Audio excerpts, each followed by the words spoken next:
I have the star port up on my bow, and this is where I put my navigation lights. Sometimes I put rod holders in there, and it's a really good place to have a star port. This is at the very front of the boat, but I'm gonna upgrade to a cleat port. That way it's the same thing. I can still put whatever I want in there. I can also tie stuff off to it, and having somewhere to tie off to it in the front of the boat is always a good idea. It should make life a lot easier for me.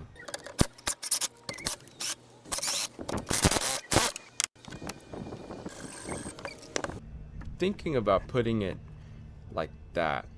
I am gonna have to drill new holes no matter what, because these don't line up.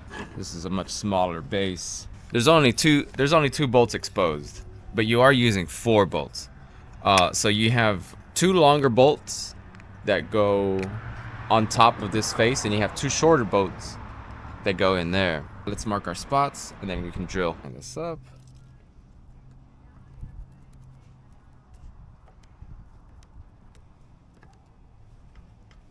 Right.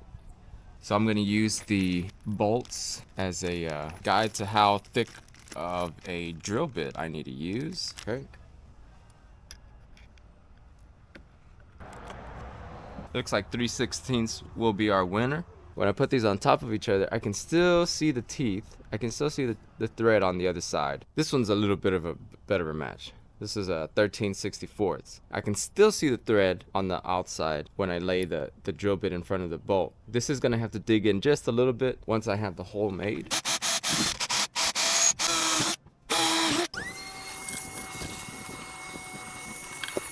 I do want this button to be a little accessible. I don't want my hand to be jamming into anything else while I'm trying to lock and unlock it. If I have it facing along the cleats, that might get in my way, so I'm gonna put it perpendicular to the cleats.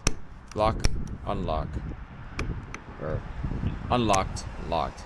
That seems a lot better for me. We're gonna put the short bolts in first. Short bolts first.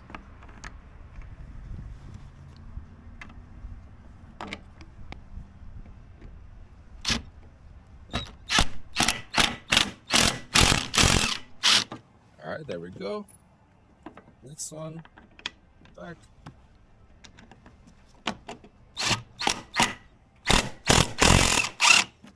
And we're not going all the way tight just yet. Gotta make sure the other ones line up first as well.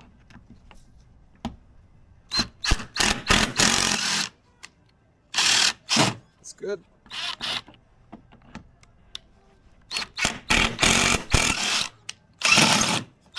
That's good. That's a much better fit. All right, let's put the washers and the nuts on the back.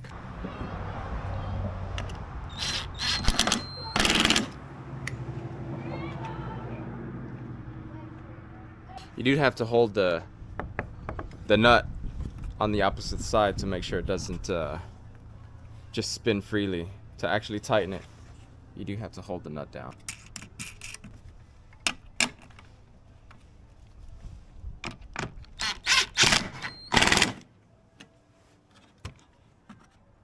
Alright, that's pretty solid. So we want it perpendicular.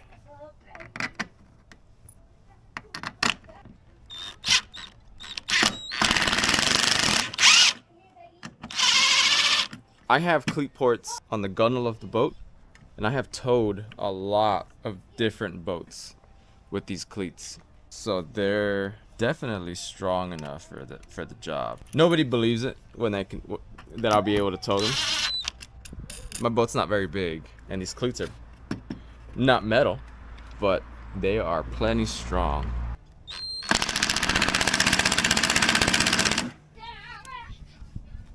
I'm gonna basically use this smaller dock line to simulate what I would be doing with the long dock lines. I tie off to the trailer just like this. I come around this way. Of course, you want to go to the sharper edge. You wouldn't want to go this way first. That's a lot more secure.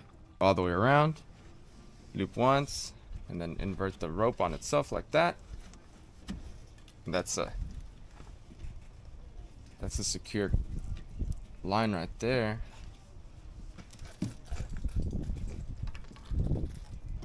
I'm basically pulling the trailer at this point, so that's good. I think that's gonna make my life a lot easier. So more than likely, while we're fishing, I'll have a rod holder in here. That's what I'll probably do during the day. And of course at night while I'm driving, I'm popping a navigation light locked in, and it's good to go just like that. There's a bunch of other things I could put on here, but for where this is, these two are probably going to be the only things that pop in there. But this cleat is just an extra, gives us even more function. That's always great to have on a boat.